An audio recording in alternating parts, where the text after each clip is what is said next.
Hello students, कैसे हैं आप सभी लोग। उम्मीद है आप लोग बहुत अच्छे होंगे। माय नेम इज आशीष गिरी। आज की इस वीडियो के अंदर हम डिस्कस करेंगे प्लाज्मा मेम्ब्रेन का पार्ट नंबर 4। पार्ट नंबर 4 के अंदर हम डिस्कस करेंगे fluidity of plasma membrane. Part number 4 को कवर करने से पहले मैं उम्मीद करता हूं कि आपने प्लाज्मा मेम्ब्रेन से रिलेटेड प्रीवियस 3 पार्ट्स को ऑलरेडी देख लिया है, क्योंकि अगर आपको प्लाज्मा मेम्ब्रेन का स्ट्रक्चर ही नहीं पता होगा तो आप कैसे प्लाज्मा मेम्ब्रेन की फ्लूइडिटी को समझ पाएंगे। तो मैं उम्मीद करता हूं कि आपको प्लाज्मा मेम्ब्रेन की जो बेसिक स्ट्रक्चर है, जो बेसिक इंफॉर्मेशन है, वो आपका ऑलरेडी कवर है। हेडिंग डालीजिए students, fluidity of plasma membrane. Plasma membrane के पार्ट 1 के अंदर मैंने आपको बताया था कि प्लाज्मा मेम्ब्रेन एक डायनेमिक नेचर वाली मेम्ब्रेन होती है, यानी कि ये फिक्स नहीं है, कांस्टेंट नहीं है, इसमें मूवमेंट होता रहता है। ठीक है, ये इसमें जो है चेंजिंग होती रहती है। हो सकता है कि अभी ये जो फॉस्फोलिपिड आपको दिखाई दे रहा हो यहाँ पर मौजूद है, अगले ही मूवमेंट में ये यहाँ पर दिखाई दे, यानी इसमें चेंजिंग होता रहता है। तो प्लाज्मा मेम्ब्रेन की फ्लूइडिटी को डिस्कस करने से पहले स्टूडेंट्स हमें डिस्कस करना होगा प्लाज्मा मेम्ब्रेन में हो रहे फॉस्फोलिपिड के मूवमेंट के टाइप्स के बारे में। हमें समझना होगा कि ये जो फॉस्फोलिपिड्स होते हैं प्लाज्मा मेम्ब्रेन में, ये कैसे मूवमेंट करते हैं, और उन मूवमेंट से रिलेटेड भी कई सारे इंपॉर्टेंट पॉइंट है जो कि एग्जाम पेपर में, CSIR-NET लाइफ साइंस के एग्जाम पेपर में, या DBT JRF के एग्जाम पेपर में, या ICMR के एग्जाम पेपर में क्वेश्चंस पूछे जाते हैं। तो यदि आप कॉम्पिटिटिव एग्जाम की प्रिपरेशन कर रहे हैं तो ये टॉपिक मोस्ट इंपॉर्टेंट है आपके लिए, यहां से क्वेश्चंस जरूर पूछे जाते हैं। इसीलिए मैंने इस पूरे वीडियो के अंदर थ्योरी वाला पोर्शन बहुत कम लिखा है, क्योंकि पूरा का पूरा जो वीडियो है ये लॉजिकल अंडरस्टैंडिंग के बेस पर है। तो मैं उम्मीद करता हूं कि आप पूरी तरह से लॉजिकली इस टॉपिक को समझेंगे। तो जैसा कि स्टूडेंट्स मैंने आपको कहा कि प्लाज्मा मेम्ब्रेन के अंदर फ्लूइडिटी को समझने से पहले हम इसके अंदर हो रहे फॉस्फोलिपिड के मूवमेंट को समझेंगे। ऐसा मैंने इसलिए कहा क्योंकि फॉस्फोलिपिड की जो मोबिलिटी होती है प्लाज्मा मेम्ब्रेन के अंदर, अगर वो इंक्रीज कर रही है तो प्लाज्मा मेम्ब्रेन की फ्लूइडिटी भी इंक्रीज करती है। तो इसीलिए स्टूडेंट्स हम सबसे पहले प्लाज्मा मेम्ब्रेन के अंदर मूवमेंट को भी समझेंगे। प्लाज्मा मेम्ब्रेन में ये जो लिपिड्स का डिस्ट्रीब्यूशन आप देख रहे हैं, ये फिक्स नहीं है, कांस्टेंट नहीं है, इसमें चेंज होता रहता है। ये सेल का जो नेचर है उसके अकॉर्डिंग ये चेंज होती रहती है, राइट। तो अगर आप ध्यान से देखें स्ट्रक्चर को प्लाज्मा मेम्ब्रेन की, तो इसमें आपको एक आउटर लीफलेट दिखाई देगा और एक इनर लीफलेट दिखाई देगा। आउटर लीफलेट को हम नॉन साइटोसोलिक पार्ट भी बोल सकते हैं, और जो इनर लीफलेट है इसे हम साइटोसोलिक पार्ट भी बोल सकते हैं, राइट। तो ये जो नॉन साइटोसोलिक रीजन है, सपोज कीजिए अगर यहां से कोई फॉस्फोलिपिड मॉलिक्यूल ट्रांसफर हो जाता है या लोकेट हो जाता है इस जगह पर, यानी सिर्फ इसी मेम्ब्रेन के अंदर, तो इसे हम बोलते हैं lateral movement. Let me repeat again, ध्यान से देखिए। जैसे मान लीजिए कि ये हमारा कोई फॉस्फोलिपिड मॉलिक्यूल है, अगर ये मॉलिक्यूल यहां से इसी सेम लीफलेट में अगर यहां पर पहुंच जाता है, ठीक है, ध्यान रखना ये जो मूवमेंट मैं आपको बता रहा हूं ये आउटर लीफलेट के अंदर ही है, ठीक है। मैं ये नहीं कह रहा हूं कि ये आउटर से इनर में जा रहा है, मैं इसी लीफलेट के अंदर एक फॉस्फोलिपिड का जो मॉलिक्यूल है उसके मूवमेंट को बता रहा हूं कि अगर ये यहां से यहां पर चला जाता है तो इसे हम कहते हैं लेटरल मूवमेंट। तो आइए स्टूडेंट सबसे पहले हम समझते हैं लेटरल मूवमेंट के बारे में। लेटरल मूवमेंट को हम लेटरल डिफ्यूजन भी बोलते हैं, और इसे हम पैसिव मूवमेंट बोलते हैं। क्यों? क्योंकि स्टूडेंट्स पैसिव मूवमेंट वहां पर होता है जहां पर हमें एनर्जी की रिक्वायरमेंट ना हो, यानी कि इस फॉस्फोलिपिड को यहां से यहां जाने के लिए ऊर्जा की आवश्यकता, एनर्जी की रिक्वायरमेंट नहीं हुई, इसलिए ये पैसिव मूवमेंट हुआ। ये सारी इंफॉर्मेशन मैं आपके सामने इसलिए शेयर कर रहा हूं क्योंकि एग्जाम पेपर में किसी भी तरीके से क्वेश्चंस घुमा करके पूछा जा सकता है, इसीलिए ये सारे इंफॉर्मेशन आप लोग अक्वायर करेंगे तो आपके लिए ज्यादा बेटर होगा। इसके बाद ये जो लेटरल मूवमेंट होता है वो स्पॉन्टेनियस होता है, अपने आप होता है, यानी हमें किसी भी प्रकार के कोई कैरियर मॉलिक्यूल की आवश्यकता नहीं होती है। अभी हम बताएंगे आपको, जब हम फ्री फ्लो मूवमेंट को डिस्कस करेंगे तो आपको ये भी पार्ट समझ में आ जाएगा। इसके बाद अब चूंकि मैंने आपको कहा कि इसमें एनर्जी की रिक्वायरमेंट नहीं होती है, पैसिव मूवमेंट होता है, तो इसलिए हम इसे कह सकते हैं कि ये एनर्जी इंडिपेंडेंट होता है, ठीक है। इसके बाद लेटरल मूवमेंट जो होता है ये कॉमन प्रोसेस होता है, यानी कि ये प्लाज्मा मेम्ब्रेन के अंदर होता रहता है। कभी ये फॉस्फोलिपिड यहां पर है, हो सकता है कि अगले मूवमेंट में यहां पर चला जाए, हो सकता है कि ये वाला यहां पर चला जाए, तो ये सब चलता रहता है प्लाज्मा मेम्ब्रेन के अंदर। अगर हम बात करें स्टूडेंट्स फ्लिप फ्लॉप मूवमेंट के बारे में, तो ध्यान रखना यहां पर 2 वर्ड आते हैं, एक फ्लिप आता है, एक फ्लोप आता है, दोनों को समझना जरूरी है। सपोज कीजिए स्टूडेंट्स ये आउटर लीफलेट है, ये इनर लीफलेट है। अगर आउटर लीफलेट का कोई फॉस्फोलिपिड मॉलिक्यूल इनर लीफलेट में आना चाहे तो वो कैसे आएगा, ठीक है। वो जो है रोटेट करके आएगा, यहीं कहीं घूम जाएगा। जैसे आपने वहां पर डायग्राम देखा है, ध्यान से देखिए उस डायग्राम को, उसका डायरेक्शन भी ध्यान से देख लीजिए, वो इसी तरीके से घूम कर आएगा।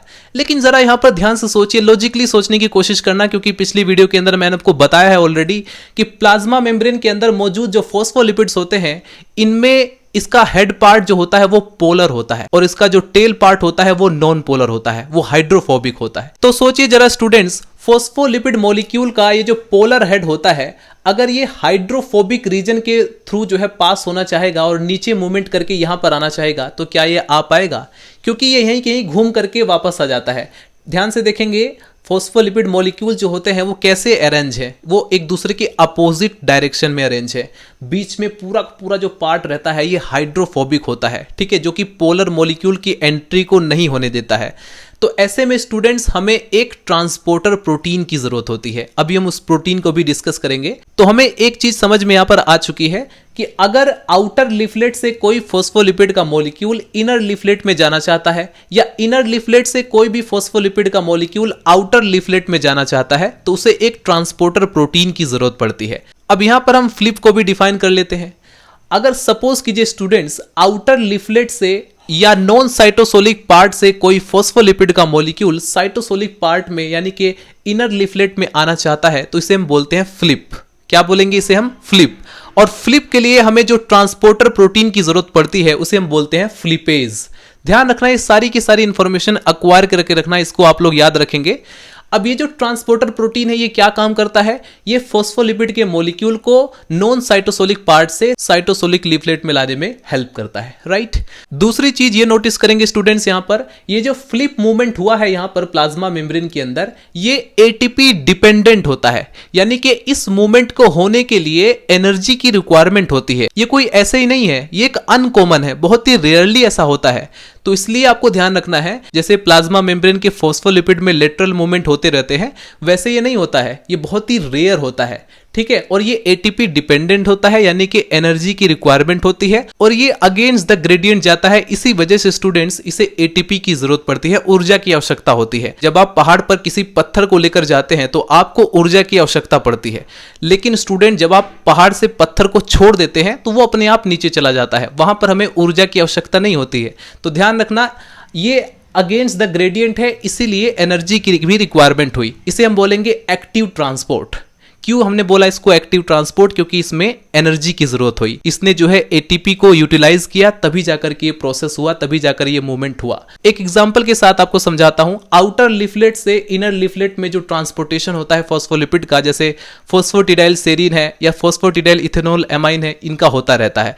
इसी वजह से स्टूडेंट्स हमने पिछली वीडियो के अंदर आपको बताया था एसिमेट्रिक डिस्ट्रीब्यूशन ऑफ फॉस्फोलिपिड के अंदर कि फॉस्फोटिडाइल सेरीन का जो कॉन्सेंट्रेशन होता है वो इनर लीफलेट में ज्यादा होता है, बहुत ज्यादा होता है।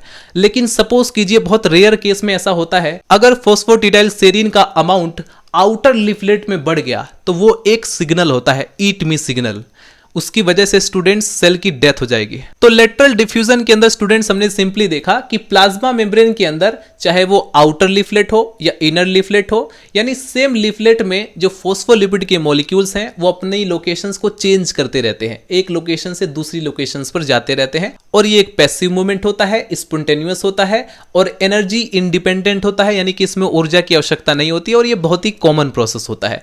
फ्लिप फ्लॉप मूवमेंट के अंदर हम देखते हैं कि ये जो है मोस्टली एक्टिव मूवमेंट होता है, यानी कि इसमें ज्यादातर एनर्जी की आवश्यकता होती है। दूसरा, ये नॉन स्पॉन्टेनियस प्रोसेस होता है, यानी ये अपने आप नहीं होता है, इसको करवाया जाता है, इसके लिए ट्रांसपोर्टर प्रोटीन की नीड होती है। और ये एटीपी डिपेंडेंट होता है, यानी कि ये जो है एटीपी को यूटिलाइज करता है, एनर्जी लेने के बाद ही ये प्रोसेस हो पाता है। और ये बहुत ही अनकॉमन है, बहुत ही रेयर पाया जाता है और ये दो लीफलेट के बीच में होता है। फ्लिप फ्लॉप मूवमेंट जो होता है वो सेम लेयर के अंदर नहीं होगा, सेम लीफलेट में नहीं होगा, ये दो लीफलेट के बिटवीन होता है।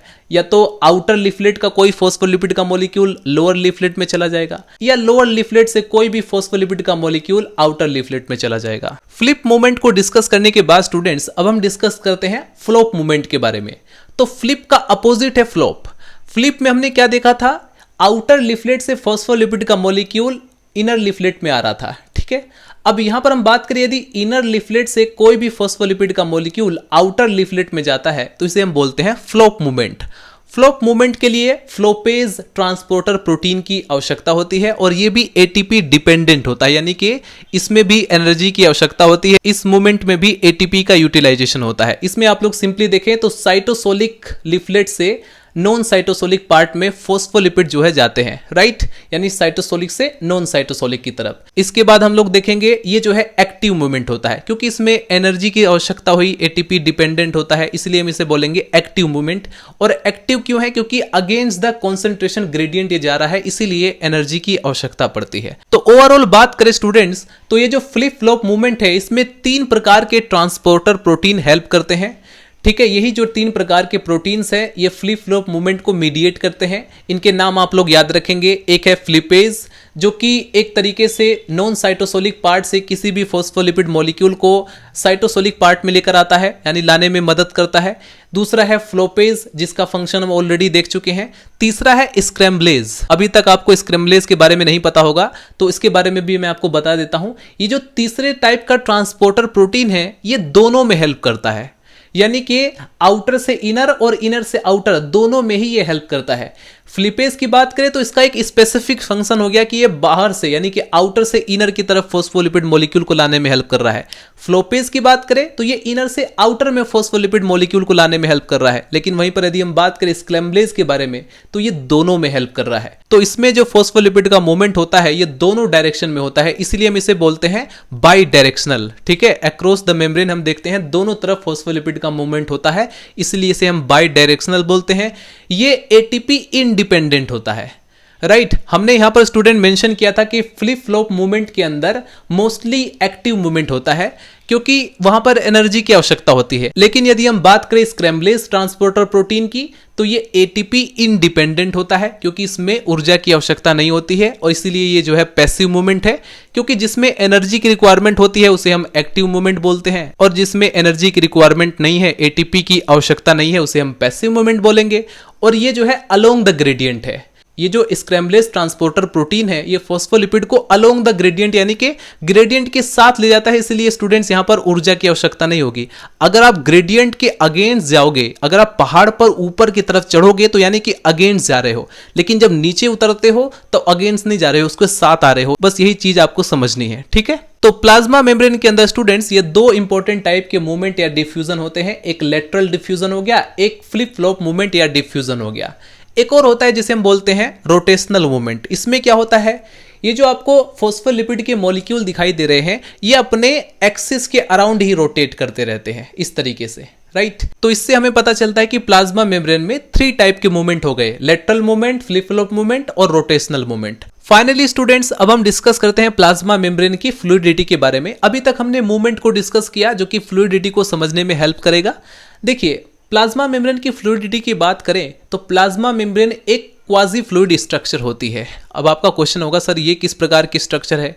एक ऐसी स्ट्रक्चर जो ना तो कंप्लीटली डायनेमिक हो, यानी कि ना तो वो कंप्लीटली सॉलिड या जेल लाइक हो, ना ही वो कंप्लीटली फ्लूइड हो, यानी कि वो पूरी तरह से लिक्विड भी नहीं है, ना ही वो पूरी तरह से ठोस है।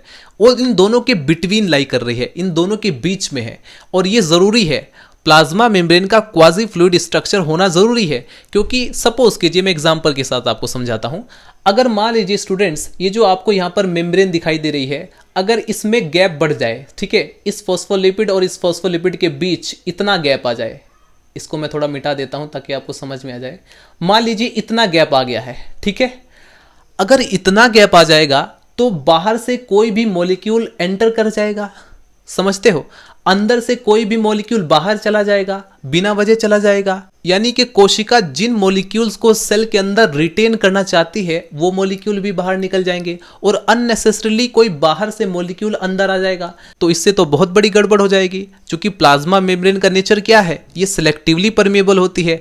ये मॉलिक्यूल को चुनती है, सिलेक्ट करती है जरूरत के हिसाब से कौन सी मॉलिक्यूल की आवश्यकता है, उसे ही सिर्फ साइटोप्लाज्म के अंदर एंट्री मिलती है, राइट। दूसरी पॉसिबिलिटी क्या है स्टूडेंट्स, सपोज कीजिए प्लाज्मा मेम्ब्रेन के अंदर मौजूद है जो फोस्फोलिपिड के मॉलिक्यूल हैं, ये आपस में इतने ज्यादा क्लोज हो जाएं, इनके बीच इंटरेक्शन इतना ज्यादा हो जाए कि पूरी प्लाज्मा मेम्ब्रेन को ही एक तरीके से बाहर से कोई भी मॉलिक्यूल प्लाज्मा मेम्ब्रेन के अंदर एंटर ही ना कर पाए। तो ऐसी स्थिति में भी गलत हो जाएगा मामला। क्योंकि अगर बहुत ज्यादा ये सॉलिड हो जाएगा तो ऐसी कंडीशन आएगी कि बाहर या अंदर से कोई भी मॉलिक्यूल का ट्रांसपोर्टेशन सब रुक जाएगा, सेल सिग्नलिंग रुक जाएगी, इसकी वजह से सेल सर्वाइव नहीं कर पाएगी, सेल की डेथ हो जाएगी। तो इस वजह से स्टूडेंट्स प्लाज्मा मेम्ब्रेन का क्वाजी फ्लूइड स्ट्रक्चर होना जरूरी है, यानी कि ना तो ये बहुत ज्यादा जेल लाइक बन जाए यानी सॉलिड हो जाए, ना ही ये बहुत ज्यादा फ्लूइड हो जाए, इसके बीच गैप बन जाए और ये कोई भी मॉलिक्यूल आकर के अंदर इनसाइड आउटसाइड चला जाए, ये भी गलत हो जाएगा। तो ऐसे में प्लाज्मा मेम्ब्रेन का क्वाजी फ्लूइड स्ट्रक्चर मेंटेन होना जरूरी है। इतनी बात क्लियर हो गई? Very good. वीडियो के स्टार्टिंग में स्टूडेंट्स मैंने आपको एक पॉइंट शेयर किया था। मैंने आपको कहा था कि प्लाज्मा मेम्ब्रेन में अगर ये जो फॉस्फोलिपिड्स आपको दिखाई दे रहे हैं, अगर इनकी मोबिलिटी इंक्रीज करती है, यानी इनके बीच जो फ्लिप फ्लॉप मूवमेंट हो रहा है, लेटरल मूवमेंट हो रहा है या रोटेशनल मूवमेंट हो रहा है, अगर ये बढ़ जाए, बहुत तेजी से बढ़ जाए, तो उसकी फ्लूइडिटी इंक्रीज करती है।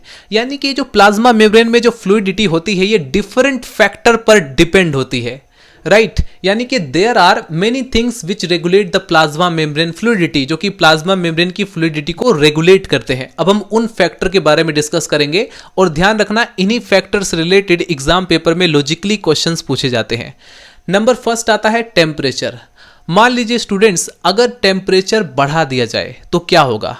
अगर टेम्परेचर हाई हो जाए या टेम्परेचर को इंक्रीज कर दिया जाए तो ऐसे में फ्लूइडिटी इंक्रीज करती है। क्यों? ये जो फॉस्फोलिपिड स्ट्रक्चर आपको दिखाई दे रही है, इनके बीच गैप बढ़ जाता है। अगर गैप ज्यादा होगा तो फ्लूइडिटी इंक्रीज करेगी, मैंने आपको ऑलरेडी बताया था। तो टेम्परेचर हाई होने पर अगर आपने बहुत ज्यादा बढ़ा दिया तो वो भी प्लाज्मा मेम्ब्रेन के लिए ठीक नहीं है। दूसरी चीज, मान लीजिए टेम्परेचर हम घटा देते हैं, बहुत ज्यादा कम कर देते हैं, वो भी प्लाज्मा मेम्ब्रेन की फ्लूइडिटी को अफेक्ट करती है। बहुत ज्यादा घटाने पर वो फ्रीज हो जाएगा, वो जम जाएगा। तो ऐसी स्थिति में स्टूडेंट्स मॉलिक्यूल का ट्रांसपोर्टेशन है वो फिर से रुक जाएगा। तो जरूरी है कि एक मिनिमम टेम्परेचर, एक ऑप्टिमम टेम्परेचर होना चाहिए प्लाज्मा मेम्ब्रेन की क्वाजी फ्लूइड स्ट्रक्चर को बने रखने के लिए, ठीक है। तो अब एग्जाम्पल के साथ मैं आपको समझाता हूं। मान लीजिए कि कोई बैक्टीरिया है, ठीक है, वो बैक्टीरिया 70 डिग्री सेल्सियस पर सरवाइव कर रहा है। या मान लीजिए कोई इंसान है जो कि बहुत ही ऐसी जगह पर रह रहा है जहां बहुत ज्यादा गर्मी है, लगभग 50 डिग्री सेल्सियस के आसपास गर्मी है। अगर उसको एकदम से अचानक से हम ले आए अंटार्कटिका पर, यानी ऐसी जगह पर जहां बहुत ज्यादा बर्फीला इलाका है, चारों तरफ सर्दियां हैं, बहुत ज्यादा ठंडी है, माइनस टेम्परेचर पर अगर हम ले आए तो उनकी बॉडी वहां पर सरवाइव नहीं कर पाएगी, उन्हें वहां सरवाइव करना मुश्किल हो जाता है। कारण क्या है? कारण यही है स्टूडेंट्स। इसके बाद फैक्टर नंबर 2 जो कि प्लाज्मा मेम्ब्रेन की फ्लूइडिटी को अफेक्ट करता है वो है फैटी एसिड टाइप। हमें पता है कि प्लाज्मा मेम्ब्रेन के अंदर ये जो फॉस्फोलिपिड के मॉलिक्यूल हैं, एक तो इनका हेड पार्ट होता है जो कि पोलर नेचर का होता है, एक इसमें फैटी एसिड की बनी हुई 2 चेन रहती है, ठीक है, और ये हाइड्रोफोबिक नेचर की होती है। तो यहां पर देखेंगे तो ये जो फैटी एसिड की चेन है ये 2 प्रकार की हो सकती हैं, एक सैचुरेटेड और एक अनसैचुरेटेड। हमें पता है कि सैचुरेटेड में सिंगल बॉन्ड होता है और अनसैचुरेटेड में डबल बॉन्ड या ट्रिपल बॉन्ड होता है। तो बात कर लेते हैं सैचुरेटेड की। फर्स्ट ऑफ ऑल स्टूडेंट मैं आपको सैचुरेटेड फैटी एसिड की स्ट्रक्चर दिखा देता हूं प्लाज्मा मेम्ब्रेन के अंदर, ताकि आप आसानी से क्वेश्चंस के आंसर दे पाएं। ध्यान से देखिए स्टूडेंट्स, ये है सैचुरेटेड फैटी एसिड की बनी हुई प्लाज्मा मेम्ब्रेन, जिसमें आप ध्यान से देखेंगे तो कहीं से भी इसमें किंक नहीं बना हुआ है। डबल बॉन्ड के कारण इसका जो एक फैटी एसिड का चेन होता है वो मुड़ जाता है, जैसे आप यहां पर ध्यान से देखेंगे। लेकिन यहां पर अगर हम सैचुरेटेड की बात करें तो उसमें तो सारे के सारे सिंगल बॉन्ड होते हैं। तो ऐसे में ये बहुत ज्यादा क्लोज होंगे, कॉम्पैक्ट स्ट्रक्चर होगी, बहुत ही ज्यादा टाइटली एक दूसरे से हाइड्रोफोबिक इंट्रैक्शन इनके अंदर ज्यादा होगा। अगर सोचिए हाइड्रोफोबिक इंट्रैक्शन ज्यादा होगा तो मेल्टिंग पॉइंट इनका हाइयर होगा। अगर मेल्टिंग पॉइंट हाइयर होगा तो ऐसे में आप सिंपली कह सकते हैं कि इसकी फ्लूइडिटी जो है वो घटेगी। तो सैचुरेटेड फैटी एसिड की मात्रा अगर आप किसी प्लाज्मा मेम्ब्रेन में बढ़ा देंगे तो उसकी जो फ्लूइडिटी है वो डिक्रीज करती है। जितना ज्यादा आप लोग उसकी मात्रा को बढ़ाते रहेंगे उतनी ही ज्यादा फ्लूइडिटी डिक्रीज करती रहेगी। बात समझ में आती है? दूसरा केस लेते हैं, वो है अनसैचुरेटेड फैटी एसिड। हमें पता है कि इसमें डबल बॉन्ड प्रेजेंट रहता है। अनसैचुरेटेड फैटी एसिड की स्ट्रक्चर स्टूडेंट्स अगर आप लोग ध्यान से देखेंगे तो इनमें डबल बॉन्ड की वजह से किंक प्रेजेंट रहता है। तो क्या ये स्टेबलाइज स्ट्रक्चर होगी? नहीं, इनमें के बीच आपको गैप दिखाई दे रहा है। अगर गैप बढ़ेगा तो फ्लूइडिटी इंक्रीज करेगी, क्योंकि इनके बीच हाइड्रोफोबिक जो इंट्रैक्शन होगा वो बहुत कम होगा, वंडरवाल जो इंट्रैक्शन रहेगा वो बहुत कम होगा, जिसकी वजह से इनमें गैप जो है, अगर कंपैरेटिवली सैचुरेटेड फैटी एसिड की अगर कंपैरिजन करेंगे तो अनसैचुरेटेड फैटी एसिड में गैप ज्यादा होता है, इनमें अनस्टेबलाइजेशन ज्यादा होता है। अगर अनस्टेबलाइजेशन ज्यादा होगा तो मेल्टिंग पॉइंट इनका डिक्रीज करेगा। अगर मेल्टिंग पॉइंट डिक्रीज करेगा तो इनकी जो फ्लूइडिटी होगी वो इंक्रीज करेगी। तो यहां पर मैं सिंपली कह सकता हूं कि अगर मुझे किसी प्लाज्मा मेम्ब्रेन की फ्लूइडिटी को इंक्रीज करना है, बढ़ाना है, तो मैं उसमें अनसैचुरेटेड फैटी एसिड की मात्रा को, उसके अमाउंट को इंक्रीज कर दूंगा, और जितना ज्यादा इंक्रीज करूंगा उसकी फ्लूइडिटी उतनी ही ज्यादा इंक्रीज होती चली जाएगी। बात क्लियर है? अनसैचुरेटेड फैटी एसिड के रिगार्डिंग स्टूडेंट्स एक और मोस्ट इंपॉर्टेंट इंफॉर्मेशन मैं आपको शेयर करना चाहूंगा, क्योंकि इससे रिलेटेड भी एग्जाम पेपर में क्वेश्चंस बनाए जाते हैं। अनसैचुरेटेड फैटी एसिड में आप लोग ध्यान से देखें तो इसमें सिस और ट्रांस दो टाइप्स की प्रेजेंट रहती है। अगर आप लोग सिस अनसैचुरेटेड फैटी एसिड की स्ट्रक्चर देखें स्टूडेंट्स, तो इसमें आपको CH3 ग्रुप दोनों के दोनों आमने सामने दिखाई पड़ रहे हैं। ठीक इसी प्रकार से हाइड्रोजन एटम भी आमने सामने दिखाई पड़ रहे हैं, और ये बात ठीक इसी प्रकार से है जैसे कि किसी जंगल में दो मेल का आपस में होना, वो दो मेल आपस में फाइट करेंगे।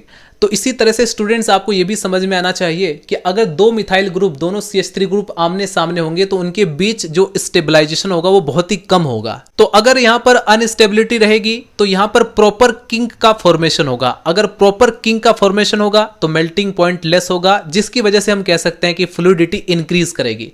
तो अगर कंपैरिजन किया जाए कभी भी सिस और ट्रांस का, यानी सिस अनसैचुरेटेड फैटी एसिड और ट्रांस अनसैचुरेटेड फैटी एसिड का कभी कंपैरिजन किया जाए कि कौन फ्लूइडिटी को इंक्रीज करेगा या डिक्रीज करेगा, तो आपको ध्यान रखना है कि सिस जो होगा वो फ्लूइडिटी को इंक्रीज करेगा, ट्रांस जो होगा वो कंपैरेटिवली सिस के कंपैरिजन में फ्लूइडिटी को डिक्रीज करता है। ऐसा क्यों होता है स्टूडेंट्स? क्यों ऐसा होता है कि जो ट्रांस अनसैचुरेटेड फैटी एसिड्स है वो जो है फ्लूइडिटी को डिक्रीज करती है कंपैरेटिवली सिस अनसैचुरेटेड एसिड के कंपैरिजन में। तो इसमें क्या है कि CH3 ग्रुप जो होंगे वो अपोजिट डायरेक्शन में होंगे, और यहां पर ध्यान से देखेंगे हाइड्रोजन एटम भी दोनों अपोजिट डायरेक्शन में है। अगर वो अपोजिट होंगे यानी कि दूर दूर होंगे तो उनके बीच जो स्टेबलाइजेशन है वो ज्यादा होगा, और अगर यहां पर ज्यादा स्टेबलाइजेशन होगा तो प्रॉपर किंग का फॉर्मेशन नहीं होता है, जिसकी वजह से स्टूडेंट्स मेम्ब्रेन की जो फ्लूइडिटी होगी वो डिक्रीज करेगी। यानी यहां पर हमने कंपैरिजन किया, ओवरऑल आप देखें तो अनसैचुरेटेड फैटी एसिड जो होती है वो फ्लूइडिटी को इंक्रीज ही करती है, लेकिन हम इन दोनों के बीच अगर कंपैरिजन करना पड़े तो हम सिस को ज्यादा प्रायोरिटी देंगे, क्योंकि ये जो है मेम्ब्रेन की फ्लूइडिटी को ट्रांस के कंपैरिजन में ज्यादा इंक्रीज करता है। इतनी बात क्लियर हो गई। अब हम बात करते हैं स्टूडेंट नंबर 3 फैक्टर की, जो कि मेम्ब्रेन की फ्लूइडिटी को अफेक्ट करता है, वो है फैटी एसिड की लेंथ। हमें पता है कि फॉस्फोलिपिड के स्ट्रक्चर के अंदर दो फैटी एसिड की चेन होती है। अगर इनकी लेंथ ज्यादा होगी तो लॉजिकली जरा सोचिए, लेंथ ज्यादा होने की वजह से इनके बीच हाइड्रोफोबिक इंटरेक्शन ज्यादा होगा। समझते हैं, जितनी बड़ी लेंथ होगी, जितने नंबर ऑफ कार्बन एटम ज्यादा होंगे, उसमें जो हाइड्रोफोबिक इंटरेक्शन होगा वो ज्यादा होगा। अगर हाइड्रोफोबिक इंटरेक्शन ज्यादा होगा तो उसका मेल्टिंग पॉइंट बहुत ज्यादा होगा, और अगर मेल्टिंग पॉइंट ज्यादा होगा तो फ्लूइडिटी वहां पर कम होगी। ध्यान रखना, ठीक है। तो यानी कि स्टूडेंट्स अल्टीमेटली हम कह सकते हैं कि अगर किसी फैटी एसिड की चेन की लेंथ ज्यादा होगी तो फ्लूइडिटी जो है वो डिक्रीज करेगी। अगर फैटी एसिड की चेन की जो लेंथ है अगर वो कम होगी, और जितनी ज्यादा कम होगी उतना ही फ्लूइडिटी इंक्रीज करेगी। तो समझते हैं, यानी कि मैं आपको ये कह सकता हूं कि अगर आपको किसी भी प्लाज्मा मेम्ब्रेन की फ्लूइडिटी को डिक्रीज करना है, कम करना है, तो ऐसे में आपको क्या करना पड़ेगा? ऐसे में आप लोग फैटी एसिड की जो लंबी, जो लॉन्ग फैटी एसिड की चेन है उसको आप लोग इंट्रोड्यूस कर दीजिए प्लाज्मा मेम्ब्रेन के अंदर, वो उसकी फ्लूइडिटी को डिक्रीज कर देगा। इतनी बात क्लियर हो गई। अगर आपको बढ़ानी है तो शॉर्ट चेन का आप लोग उपयोग कर दीजिए। इसके बाद स्टूडेंट अब हम बात करते हैं नंबर 4 फैक्टर की, जो कि मेम्ब्रेन की फ्लूइडिटी को अफेक्ट करता है, वो है कोलेस्ट्रॉल। ध्यान रखना स्टूडेंट्स, ये जो कोलेस्ट्रॉल होता है ये फ्लूइडिटी को मेंटेन करता है। हमारी जो प्लाज्मा मेम्ब्रेन के अंदर जो कोलेस्ट्रॉल मौजूद होता है ये फ्लूइडिटी को मैकेनिकल बैलेंस करता है। ठीक है, कैसे बैलेंस करता है वो मैं आपको बता देता हूं। देखिए, कोलेस्ट्रॉल जो होता है उसमें पोलर पार्ट बहुत कम होता है, ज्यादातर पार्ट उसका हाइड्रोफोबिक नेचर का होता है। अगर आप किसी प्लाज्मा मेम्ब्रेन में कोलेस्ट्रॉल की मात्रा बढ़ा देंगे तो वहां पर हाइड्रोफोबिक इंटरेक्शन बढ़ जाता है, जिसकी वजह से हम कह सकते हैं कि वो मेम्ब्रेन की फ्लूइडिटी को डिक्रीज कर देगा। ठीक है, लेकिन ध्यान रखना, अगर टेम्परेचर हाइयर हुआ तो ऐसे में ये जो कोलेस्ट्रॉल होता है ये मेम्ब्रेन की फ्लूइडिटी को डिक्रीज कर देता है, कम कर देता है। लेकिन अगर सपोज कीजिए सर्दियां आ गई हैं, टेम्परेचर बहुत ज़्यादा लो है, तो ऐसे में कोलेस्ट्रॉल जो होता है वो फ्लूइडिटी को इंक्रीज करता है। इतनी बात ध्यान रखना। इसीलिए हम कहते हैं कि ये जो कोलेस्ट्रॉल होता है ये मेम्ब्रेन की फ्लूइडिटी को मेंटेन करता है, एक मैकेनिकल बैलेंस बना के रखता है। फाइनली स्टूडेंट्स, एक और इंपॉर्टेंट फैक्टर है जो कि मेम्ब्रेन की फ्लूइडिटी को अफेक्ट करता है। जनरली आपको 4 फैक्टर ही पढ़ाए जाते हैं, लेकिन एक और मैं ऐड कर देता हूं जो कि है स्फिंगोलिपिड। ये भी मोस्ट इंपॉर्टेंट है, इसके बेस पर भी एक क्वेश्चन पूछा गया था जिसकी वजह से मैंने इसको ऐड कर दिया है। स्फिंगोलिपिड की स्ट्रक्चर अगर आप लोग देखें तो उसमें सिर्फ एक ही फैटी एसिड की चेन प्रेजेंट रहती है। यहां पर तो आप लोग देख रहे हैं कि फोस्फोलिपिड में 2 फैटी एसिड की चेन आपको दिखाई दे रही है, लेकिन स्फिंगोलिपिड के अंदर एक ही प्रेजेंट होगी। तो आप जरा लॉजिकली सोचिए कि अगर एक ही फोस्फोलिपिड की चेन होगी तो उसमें हाइड्रोफोबिक इंटरेक्शन उतना ही ज्यादा कम होगा। ठीक है, मान लीजिए अरेंज कर दीजिए, जैसे मैं यहां पर इसको मिटा देता हूं, इसको मिटा देता हूं, इसको मिटा देता हूं, इसको मिटा देता हूं। मान लीजिए अब सपोज कीजिए इन सभी में एक एक फैटी एसिड की चेन है, तो क्या इनके बीच हाइड्रोफोबिक इंटरेक्शन बढ़ेगा या घटेगा? अब चूंकि यहां पर एक एक है इसलिए घटेगा। ठीक है, कंपैरेटिवली अगर आप इन दोनों के बीच कंपैरिजन करेंगे तो यहां पर आप देखेंगे कि क्योंकि यहां पर एक फैटी एसिड की चेन प्रेजेंट है, इसकी वजह से हाइड्रोफोबिक इंटरेक्शन कम होगा, जिसकी वजह से स्टूडेंट मेम्ब्रेन की फ्लूइडिटी इंक्रीज करती है। तो मैं ये कह सकता हूं अल्टीमेटली कि अगर आप किसी प्लाज्मा मेम्ब्रेन की फ्लूइडिटी को इंक्रीज करना चाहते हैं तो उसमें स्फिंगोलिपिड ऐड कर दीजिए, उसकी फ्लूइडिटी अपने आप इंक्रीज हो जाएगी। तो फाइनली स्टूडेंट्स, आज के इस वीडियो के अंदर हमने डिस्कस किया प्लाज्मा मेम्ब्रेन की फ्लूइडिटी के बारे में, और इससे रिलेटेड ध्यान रखना एग्जाम पेपर में हर साल क्वेश्चंस पुट आउट किए जाते हैं कॉम्पिटिटिव एग्जाम पेपर में, तो इसको अच्छे से याद कर लेना, समझ लेना। तो मिलते हैं नेक्स्ट वीडियो में। अगर आपका कोई भी डाउट हो तो आप लोग कमेंट सेक्शन में मेंशन कर सकते हैं। वीडियो पसंद आए तो वीडियो को लाइक कर देना। मिलते हैं नेक्स्ट वीडियो में। Bye bye, Tata.